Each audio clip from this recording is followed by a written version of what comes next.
Observing Power's new, larger horns, Makima tells Denji that she's consumed too much zombie blood, making her overly strong and difficult to handle. She suggests draining some of her blood, and Denji agrees, leaving Power visibly nervous. Makima then introduces Denji to his new partner, the shark fiend, Beam. Beam enthusiastically tries to hug Denji, but Denji instinctively knocks him down. Makima explains that Beam has a strong liking for Denji and will follow his every order. Noticing Denji's sour mood, Makima invites him on a date. The next day, Denji arrives hours early, excited to meet Makima. When she arrives, she reveals they'll be watching movies all day at a cinema, non-stop until midnight. During the first movie, Denji realizes he isn't laughing like the rest of the audience and notices Makima isn't either. Afterward, Makima briefly critiques the film, commenting on its plot and cinematography. This pattern continues through several movies, with neither of them reacting emotionally and Makima offering her critiques after each one. Denji grows increasingly bored. Before the final movie, he remarks that none of the films have moved him and wonders if he just doesn't get movies. Makima admits she feels the same way but adds that the few films that did affect her changed life. During the final film, Denji unexpectedly finds himself crying at a seemingly insignificant scene. Looking at Makima, he sees she's also silently crying. Afterward, the two leave the cinema in good spirits, discussing how much they enjoyed the last movie. Denji nervously asks Makima if she thinks he has a heart. Smiling, she leans in, listens to his heartbeat, and assures him that he does. As she walks away, Denji stands blushing in the street, overwhelmed by the moment. Denji walks down the street, smiling as he reflects on his date with Makima. Beam silently trails him underground. Spotting a charity stand, Denji decides to donate money as a gesture of his newfound heart, and receives a flower in return. Proud of his good deed, he walks away, but casually eats the flower, leaving the charity worker bewildered. As he continues, Denji's thoughts drift back to Makima and how her words eased his worries. He resolves to use the wish she promised him to ask her out, convinced that she's the only girl he'll ever care about romantically. Suddenly, rain begins to pour, and Denji dashes to take shelter in a telephone booth. While he waits, a young woman unexpectedly joins him, startling him. She apologizes, then starts laughing, confusing Denji. Her laughter soon turns to tears as she explains that his face reminds her of her late dog. Denji, struggling to suppress a gag, pulls the flower from his throat and presents it to her with a flourish. She thanks him, her smile leaving him stunned. As the rain stops, she invites him to visit her workplace, a cafe called Futamakai. The girl takes a shortcut through alleyways to the cafe, puts on her apron, and notices Denji already sitting at a table, waiting for her. Surprised but amused, she orders 2 coffees and sits next to him. Denji takes a sip and grimaces in disgust, making her laugh. She playfully touches his shoulder, leaving Denji flustered and wondering if she likes him. The girl introduces herself as Riz, and Denji nervously tells her his name. As they talk, Denji's thoughts return to Makima. To his surprise, he realizes that his feelings for Riz are growing, leaving him torn and uncertain. Aki teams up with the Angel Devil on a mission, hoping to eliminate more devils and earn a spot on the Gun Devil Task Force. Angel Devil complains about the effort required, preferring to eat ice cream instead. Aki warns him that failing to cooperate could result in his extermination. After some thought, Angel Devil agrees, concluding that dying is slightly more trouble than working. In a flashback, Makima introduces Angel Devil to Aki, explaining his immense power. Though Aki remains hesitant to work with devils, Makima reveals that Angel Devil is the second strongest hunter after Kishibe. She explains his ability to absorb the life force of those he touches, transforming it into powerful weapons. She also notes his dark past. He once absorbed the life of an entire village. Later, Aki and Angel Devil stand over the corpse of a devil they've killed. Nearby, they find a dying freelance devil hunter. Aki asks Angel Devil to end the man's suffering, but Angel Devil refuses, stating that as a devil, he believes humans should suffer as they die. Aki takes it upon himself to kill the man. The two quietly acknowledge that they will never truly get along. Meanwhile, Denji wrestles with his feelings for Makima as he returns to the cafe. Riz teases him for eating there every day that week and invites him to sit with her. During their conversation, Denji reveals he can't read and admits the only kanji he can write is balls, making her laugh. Riz moves closer and invites him to attend night school with her. causing Denji to blush as he nervously agrees. Elsewhere, a scarred, half-naked man stares into a sink filled with water. Speaking to the Typhoon Devil, he asks why the devils want the Chainsaw Devil's heart. The Typhoon Devil responds from the water, dismissing his question and reminding him of their contract. Eternal use of its power in exchange for Denji's heart. The man recounts a brutal story of how he killed a feared Chinese devil hunter by kidnapping, murdering, and skinning their family, his tone eerily calm as he reflects on his actions. Denji and Rize walk through the dimly lit school at night. Rize, feigning nervousness, tells Denji she's scared and asks to hold his hand. Denji agrees, though he silently apologizes to Makima for the gesture. In a classroom, Rize playfully pretends to be a teacher, giving Denji simple and absurd lessons like 1 + 1 = 2 and how to write big ass in English. She teases him about his lack of education, then gently asks if his life as a devil hunter is truly fulfilling. Denji responds that it's enough for him since he gets 3 meals a day and a bed to sleep in. Rize, unimpressed, reminds him that those are the bare minimum for a decent life. Sensing his discomfort, she suggests they go swimming to lighten the mood. At the outdoor pool, Rize confidently strips naked, leaving Denji flustered. He admits he doesn't know how to swim but quickly undresses as well, despite worrying about his loyalty to Makima. Hesitant at first, Denji eventually jumps in, and Rize starts teaching him to swim. The two bond in the water until it begins to rain, forcing them back inside. Sitting together and watching the rain, Rize asks Denji whether he'd rather be a city mouse or a country mouse.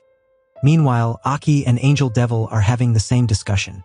Angel explains that the country mouse lives a safer, quieter life, while the city mouse enjoys more excitement but faces constant danger. He admits he'd prefer to be a country mouse but was brought to the city by Makima and forced into a more dangerous life. Denji, on the other hand, decides he'd rather be a city mouse, as he only cares about food and entertainment no matter the risk. Rize invites him to a food festival the next day, then excuses herself to use the bathroom. Once alone, Denji whispers to himself, "She's so freaking cute." Walking through the empty corridor, Rize is suddenly confronted by the scarred man holding a knife. Back in the classroom, Denji starts to panic, realizing that when he closes his eyes, he now sees both Rize and Makima standing side by side in his mind. Rize is chased onto the rooftop by the scarred man. She demands to know who he is, but he simply smirks and calls her cheese, bait meant to lure in Denji. He coldly explains his plan to peel off her face and gouge out her eyes to torment Denji into submission. As he lunges at her, Rize effortlessly dodges, swings onto his back, and begins choking him out with precise strength. While he struggles and slowly fades, she softly sings a Russian lullaby, her tone calm and detached. Once the man is lifeless, Rize stands and looks down at the Typhoon Devil lurking in a nearby drain. The devil nervously addresses her as Miss Rize and apologizes for the disruption. Rize, unbothered, promises to overlook the incident on the condition that the Typhoon Devil disposes of the body. The devil quickly complies, and Rize heads back to Denji, a warm smile masking the violence she just left behind. The next day, Rize and Denji enjoy their time at the festival, laughing and wandering through the stalls. As the evening settles, they climb a hill to watch the fireworks together. Under the vibrant bursts of light, Rize turns to Denji with a serious yet tender expression. She asks him to quit devil hunting and run away with her, promising, "I'll make you happy and I'll protect you." Denji, visibly torn, asks Rize why she wants to run away with him. She simply replies that she likes him. Though Denji admits her offer is tempting, he explains that he started to find happiness in his current life.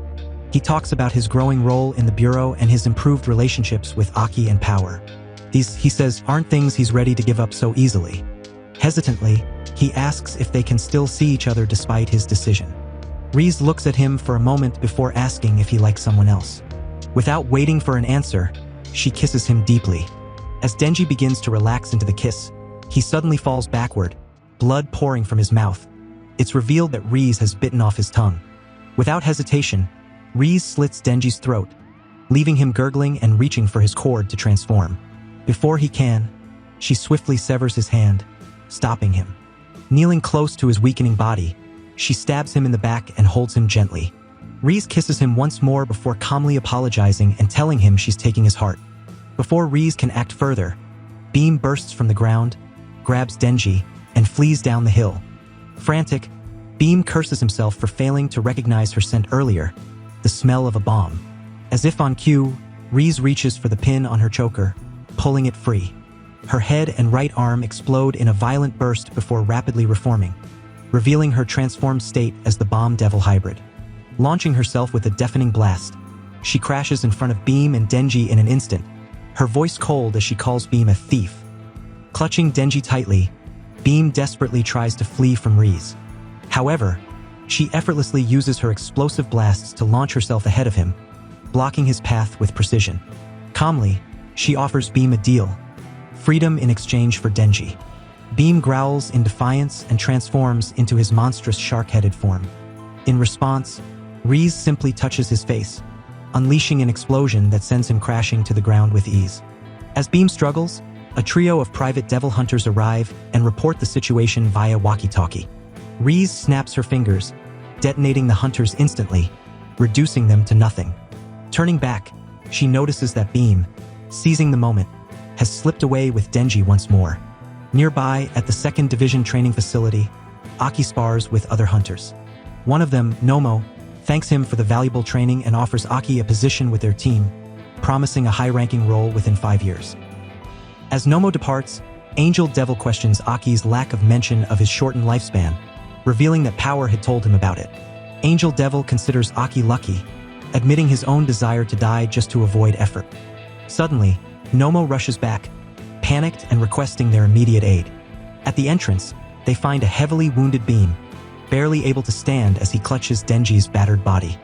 Beam warns them of the approaching bomb hybrid, identifying her as the Bomb Devil and revealing she is an ally of the Gun Devil. When Aki demands to know how Beam has this knowledge, Beam cryptically explains that he promised Makima not to divulge it under threat of death. As they process the situation, a young girl, Reese in her human form, approaches the facility, her clothes and demeanor seemingly harmless. She feigns distress, asking for help and claiming to have been attacked by a devil. Nomo, however, notices her wide, unnerving smile and quietly remarks on her suspicious familiarity. While the group works to move Denji and Beam to safety, Nomo cautiously asks Aki if he recognizes her. Meanwhile, Reese realizes that the group won't simply let her through. With a resigned expression, she reaches for the pin on her neck, preparing to unleash her explosive power. Smirking coldly, she comments that she'll have to massacre them instead. Before Reese can attack, 2 devil hunters, Kato and Tanabe, counter her by unleashing an ability from an unknown devil. Instantly, mold begins growing inside her heart and intestines, causing Reese to cough up blood as her body slows. The hunters smugly inform her that the mold will continue to spread, even if she regenerates, ensuring her eventual demise. In response, Reese calmly fires a blast at her own head, decapitating herself. Her severed head, still active, is flung toward the hunters. As it reaches them, the head utters a single word: boom! A massive explosion erupts, and her head reforms into the fully transformed bomb hybrid, leaving the hunters momentarily stunned. Using the confusion to her advantage, Ree's still moving torso rushes forward. Nomo, reacting quickly, summons the Fox Devil to attack, but the torso evades the attack and grabs him. In an instant, she explodes, leaving numerous hunters dead and scattering the survivors. Reformed once again, Reese resumes her assault, blasting away anyone who stands in her path. Nomo, battered but alive, launches another desperate attack.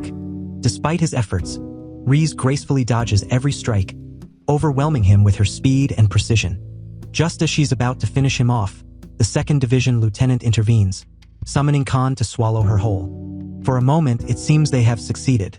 However, Khan abruptly disappears, unable to contain Ree's overwhelming power. She emerges unscathed and continues her rampage. Meanwhile, Aki works to evacuate Angel Devil, the unconscious Denji, and Beam. He orders Angel Devil to transfer some of his blood to Denji to revive him, despite Angel Devil's reluctance. As the blood is transferred, Aki mentions a disturbing vision he received from the future devil, but brushes it aside to focus on their escape. Just as they prepare to leave in the car, Reese appears in front of the vehicle, holding the severed heads of both Nomo and the lieutenant in her hands. Her chilling presence sends a wave of dread through the group as she smirks, ready to confront them head-on. Reese, still holding the severed heads, calmly addresses the group. She explains that killing Nomo and the lieutenant was a demonstration of her strength, not her intent. She states she'd rather avoid unnecessary bloodshed and offers them an ultimatum. Leave Denji behind and flee. Aki doesn't respond. Instead, he slams his foot on the accelerator, swerving the car around Rize and attempting to escape. Rize clicks her tongue in annoyance and launches herself onto the roof of the vehicle with an explosive blast, commenting irritably about how the gasoline inside the car makes it a potential fire hazard. Before she can strike, the violence fiend ambushes her with a powerful kick, sending her hurtling off the car. Aki leans out of the window and shouts his thanks, explaining that he called for backup earlier. The violence fiend grins, following up with another kick aimed at Rize. This time, she blocks the blow effortlessly, surprising the fiend. Smirking, she compliments his strength and prepares to fight back. The violence fiend, recognizing the power gap, calls out to Kobeni before retreating back toward the building. Rize turns to see Kobeni sprawled on the ground, her hip injured. Kobeni begins crying and begging for her life, curling into a ball and sobbing uncontrollably. Watching her pitiful state, Rize sighs and leaves her unharmed, muttering, "What a waste of time." Back on the motorway, Aki weaves through the traffic, desperately trying to create distance. Angel Devil peers out of the window and spots Rize in the sky, propelling herself forward with controlled explosions. She lands with a deafening crash atop a large truck trailing closely behind them. At that moment, Denji jolts awake, still groggy from his injuries. Aki, seeing no other options, declares that if necessary, he'll ram the car directly into Rize to stop her. He emphasizes that their primary mission is to protect Denji at all costs. Denji, however, ignores him, pulling his chainsaw cord and slicing through the roof of the car to face Rize. "You're low on blood," Aki shouts, but Denji doesn't listen. Facing Rize, Denji yells out in frustration, "Why does every woman I meet try to kill me? Why does everyone care about the chainsaw's heart but not me?" Rize pauses, her expression softening for a brief moment. "Denji, my feelings for you were real." Denji hesitates, lowering his chainsaws slightly, but Aki's voice cuts through the moment. "Don't be gullible. She's playing you." Snapping back to reality, Denji shakes his head. "I don't need you, Rize. I have Makima," he declares firmly. Rize's eyes widen in surprise before narrowing. "If you're so tied to Makima, running away with me would have been meaningless," she retorts, her voice tinged with disappointment. Denji clenches his fists in anger. "I don't want your death on my conscience," he growls. "I'm going to capture you, not kill you." With that, he launches himself at her, chainsaws roaring, ready for the fight. The battle begins with explosive intensity as Rize detonates the truck beneath her and Denji, sending both of them hurtling through the air. Denji crashes into the side of a building, dazed, only to be met with a powerful punch from Rize that flings him further into the rubble. Standing amidst the chaos, Rize scolds him, her voice calm but firm. "You're reckless," she says. "Charging in without a plan doesn't make you strong. It makes you predictable." To illustrate her point, she lifts her hand, revealing that Denji had sliced off one of her fingers during their initial clash. "But I don't waste opportunities," she adds. The severed finger, now hooked on Denji's chains, begins to glow before exploding violently. As the smoke clears, Denji bursts out, his chainsaws revving as he lunges at Rize with renewed determination. However, her speed and precision far outmatch him. With a deafening blast, she propels herself and Denji into the sky, maneuvering effortlessly through the air. Transforming her leg into a missile, she launches them both back toward the ground at breakneck speed, tearing Denji's torso apart upon impact. Blood sprays across the horrified faces of nearby civilians as Rize stands over Denji's dismembered torso. She picks up the mangled remains, looking down at him with a mixture of pity and disdain. "You're not ready to fight someone like me," she mutters before blasting his torso, reducing it to a smoldering ruin. As Rize walks through the shattered remains of the building, she steps over the bodies of fallen civilians, leaving behind a trail of destruction. Unbeknownst to her, Aki lies among the corpses, feigning death. His breathing is steady, his grip tight on his sword as he waits for the perfect moment. Rize passes him without a second glance, her focus on the destruction ahead. In a flash, Aki springs to his feet, his blade slicing cleanly through her arm. Caught off guard, Rize lets out a sharp gasp as her severed arm falls to the ground, causing her to drop what remains of Denji. Aki moves in to attack Reese again, but after seeing a vision from the future devil, he quickly steps back and begins dodging her attacks instead. In response, Reese transforms her arm into a missile and slams it into the ground, triggering a massive explosion. As she is knocked back by the blast, it is revealed that the Violence Fiend has arrived just in time to grab Aki and pull him to safety.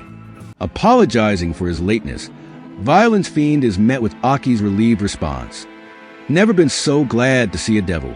As they turn to face Reese, she suddenly calls for a timeout, claiming that she has lost too much blood and that a 2-against-1 fight in her condition would be unfair.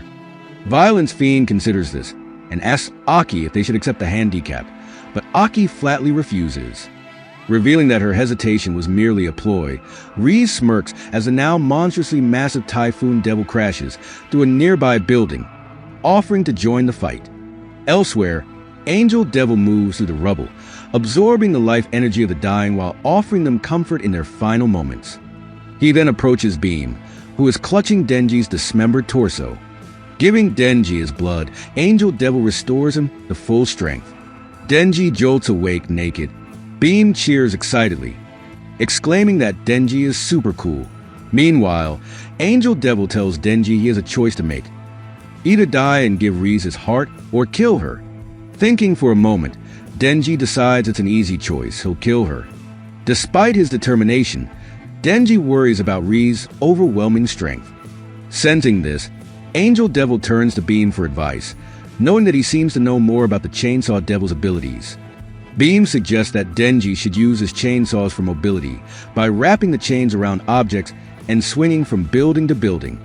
Excited at the idea of expanding his abilities, Denji orders Beam to transform into a shark.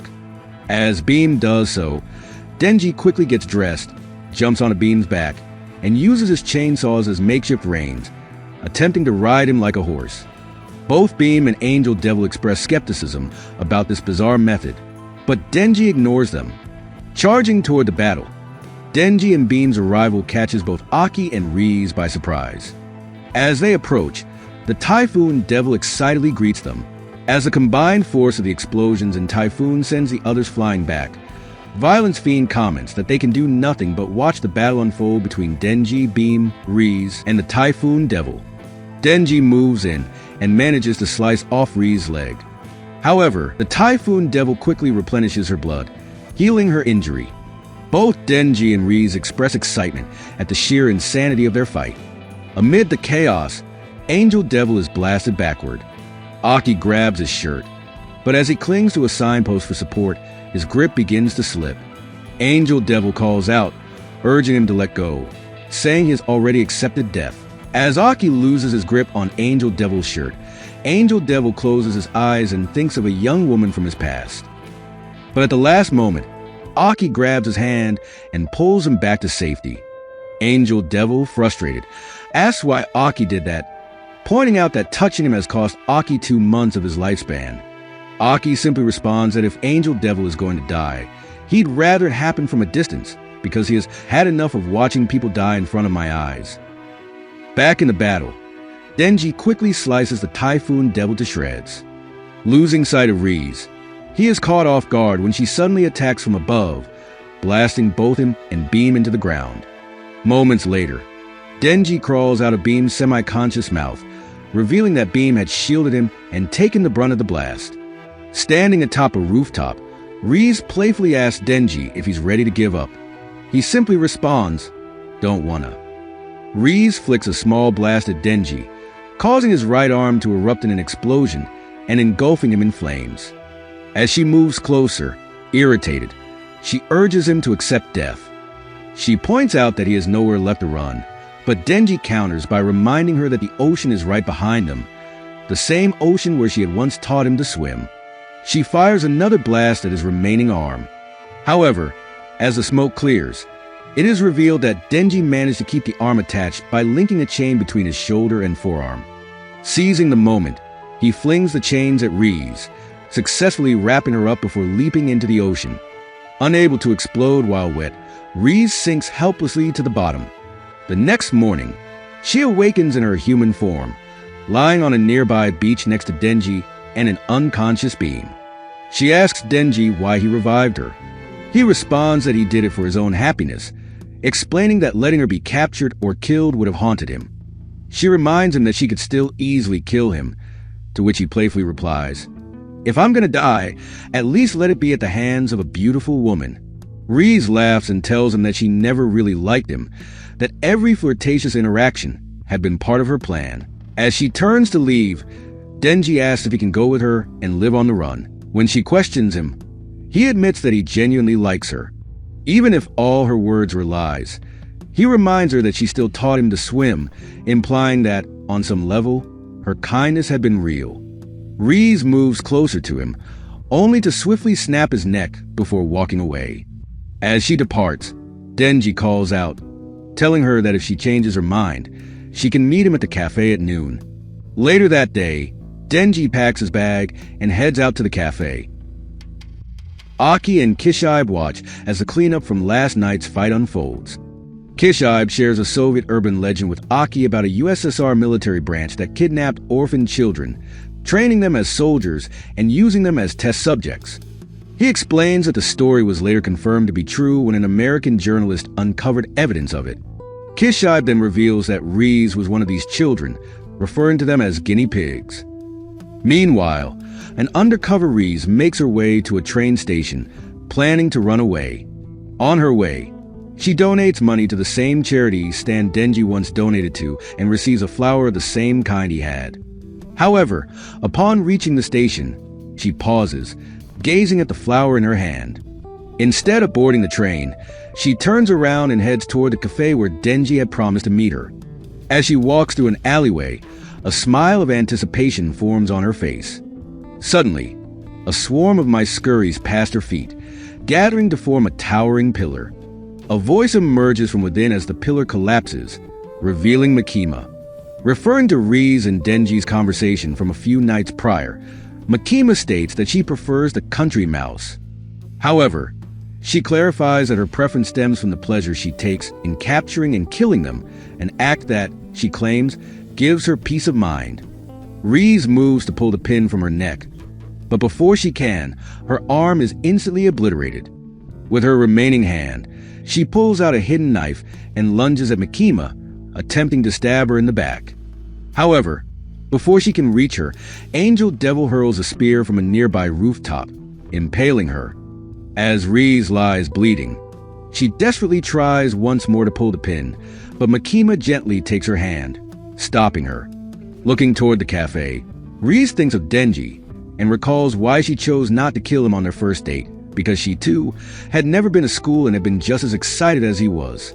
Makima stares at Reese's lifeless body for a moment before turning to Angel Devil, remarking that he was supposed to bring Aki with him. However, she notes that leaving Aki behind was for the best, as he wouldn't have reacted well to executing a woman. Angel Devil agrees, then looks down at a mouse, quietly asking if the city is a nice place. Inside the cafe, Denji sits despondently, clutching a bouquet of flowers. The owner speaks to him, assuring him that, in time, another girl who is perfect for him will come along. Just as he says this, the door swings open and Power enters. She loudly declares that she followed Denji's scent to the cafe and announces that she's been allowed back to work. Denji lets out a low, disheartened sigh as Power plops down beside him.